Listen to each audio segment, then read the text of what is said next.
মুক্ত নিষিদ্ধ করতে হবে আওয়ামী লীগ নিষিদ্ধ করতে হবে মুক্ত ফাঁসি চাই খুনি হাসিনার ফাঁসি চাই খুনি হাসিনার ফাঁসি চাই নিষিদ্ধ করতে হবে আওয়ামী লীগ নিষিদ্ধ করতে হবে নিষিদ্ধ করতে হবে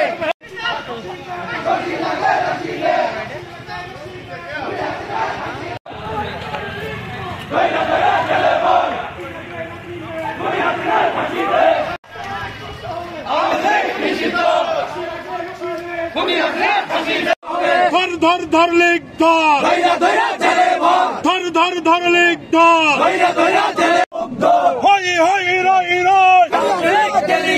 আপনারা ইতিমধ্যে জানেন, সারা বাংলাদেশের মানুষ জানে, স্বৈরাচারী শেখ হাসিনা, পলাতক শেখ হাসিনা ভারতে গিয়ে দেশের বিরুদ্ধে ষড়যন্ত্র করার চেষ্টা করছে। তারা বিভিন্ন ভাবে ভারতের মদদে তিনি ভাষণ দেওয়ার দুঃসাহস দেখিয়েছে। মনে রাখবেন, আপনাকে আমরা তাড়িয়েছি আমাদের গণ আন্দোলনের মধ্য দিয়ে। তাই ভারত বসে ষড়যন্ত্র করলে বাংলার মানুষ কোনো ক্ষমা করবে না। আপনারা জানেন, আওয়ামী লীগের সন্ত্রাসীরা সারা বাংলাদেশ ব্যাপী বিভিন্ন ভাবে ধ্বংসযজ্ঞ চালানোর পায়তারা করছে। পতিত স্বৈরাচারের দূষররা যে ধ্বংসযজ্ঞ চালানোর পায়তারা করছে, তার প্রতিবাদে আমরা আজকে মশাল মিছিল করেছি। মনে রাখবেন, বাংলার রাজপথ থেকে ছাত্র সমাজরা এখনো ঘরে ফেরেনি। যতক্ষণ না পর্যন্ত দেশের ন্যায় সুবিচার আইন প্রতিষ্ঠা না হবে, ততদিন পর্যন্ত ছাত্র সমাজ মাঠে থাকবে।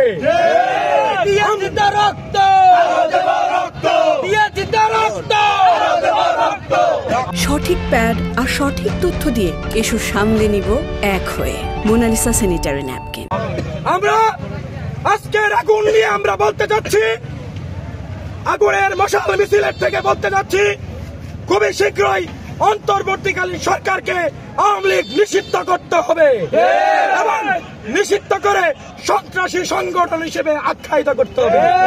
আর যদি সন্ত্রাসী সংগঠন হিসেবে আখ্যায়িত করতে পারে, গণহত্যার বিচার করতে হবে।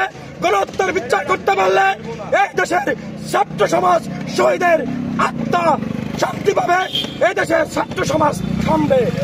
তার আগে বাংলার ছাত্র সমাজ থামবে না।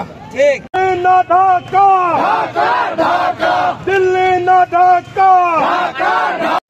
আপনারা জানেন, খুনি হাসিনা এবং তার ফ্যাসিস্ট সরকার বিগত তার শাসনামলে আমাদের 2000-এর অধিক ছাত্র জনতাকে গুলি করে হত্যা করেছে। এবং শুধু হত্যাই না, তারা আমাদের জীবিত ছাত্র সমাজকে, লাশকে তারা পুড়িয়ে দিয়েছে। আপনারা জানেন এই সরকার কিভাবে ভোটের অধিকার, হাতের অধিকার সবকিছু হরণ করেছিল।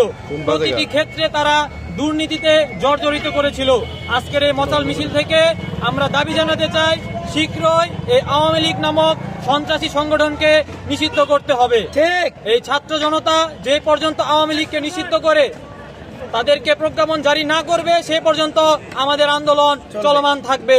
মুজিববাদ মুর্দাবাদ, ইনকিলাব জিন্দাবাদ। আওয়ামী লীগের নিষিদ্ধ করতে হবে।